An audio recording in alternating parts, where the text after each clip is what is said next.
Good. Thank you so much for joining me in this project. Thank you very much for making me part of this project. This Yeah. is beautiful. Oh, great. Thank you. So my first question is, what was your first experience with sewing? With sewing, Yes. very bad at it. When I started my school, my primary school in Colombia, it was only girls' school. So Ah, they have all these classes about cooking, sewing, all this that is like feminine.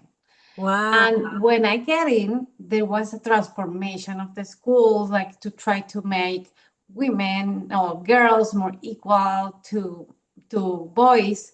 So they took out all these things that are very important also for their life, no? So I don't know how to sew. Okay. Why is gender equality important for economic development in Colombia? It's Colombia? very important because we are more than half of the population. And you have all this population that is very highly educated, no? Compared with the population of men, like women in Colombia, for example, have more years of education than men. And you have this group lag behind in terms of economic opportunities. So it's a missed opportunity for the potential of the development of the country. And I think for a lot of people, it's not straightforward to understand where are the gaps.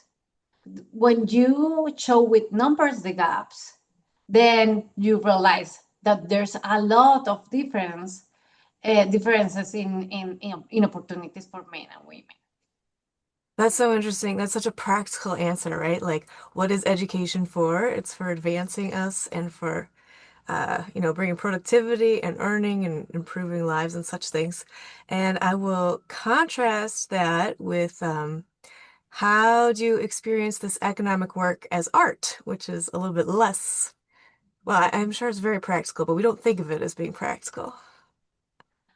I love this combination. I have been always passionate about like have this group of different perspective and these different disciplines. For example, when I was a PhD student, I started to work in a paper with a lawyer that for that moment was not usual. And for me, it was very interesting because it was a very different way to see the same problem. And the, the final product, our paper, was very rich.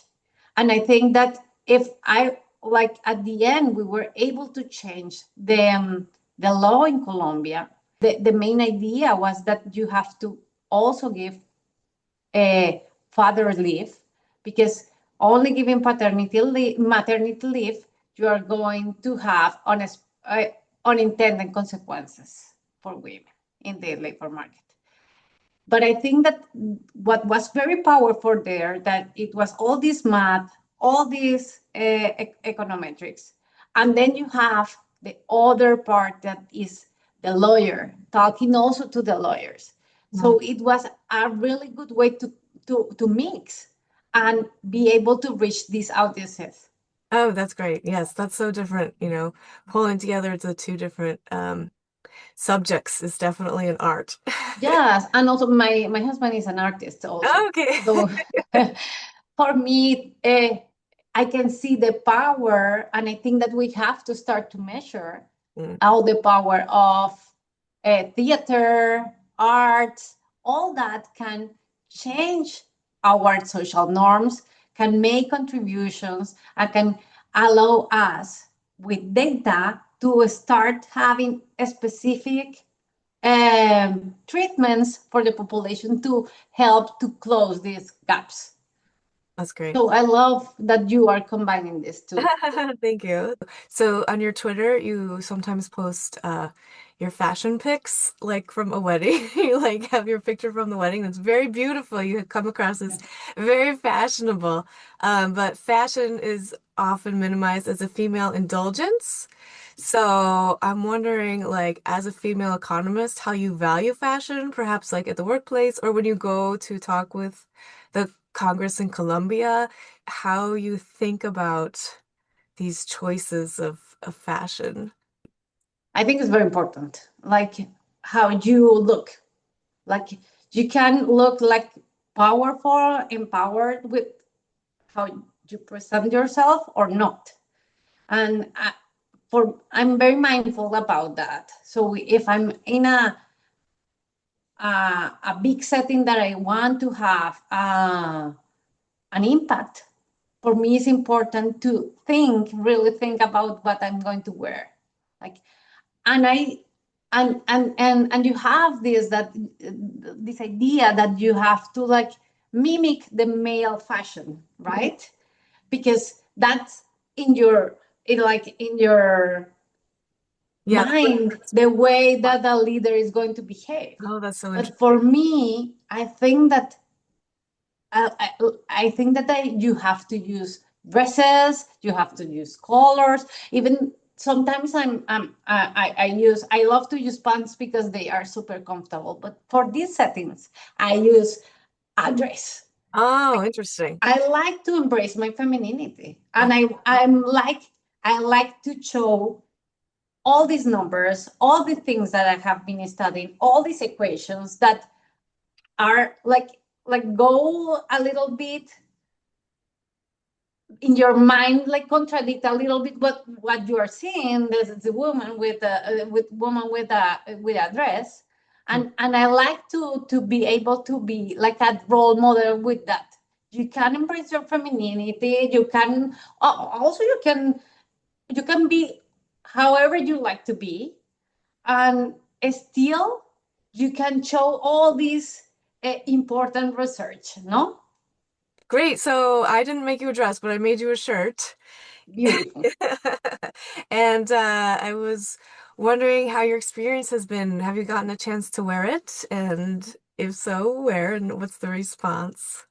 Yes, I wear it. I have a lot of groups of women in WhatsApp, like people that like gender equality topics, people that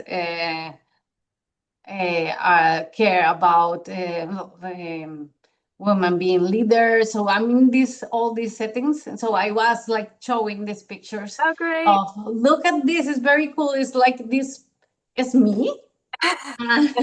I'm wearing it. Oh, that's great. That's great. I'm so glad it's well received. And have you noticed people noticing that it's research before you tell them that it's research? No. Okay. And That's is my experience too. yeah, that is pink and has all these colors. Also, like similar to the thing about the dress and the research, but you look at it and it's very feminine also, and pink, and then people start to notice all these things, and it's like, oh, very cool. Great. Well, thank you so much, Anna, for joining me, for talking about your research and No, thank you very much. This was amazing. And for me, is such a pleasure that you wanted to do it. Like, thank you. Really, thank you. you're welcome. I'm so glad.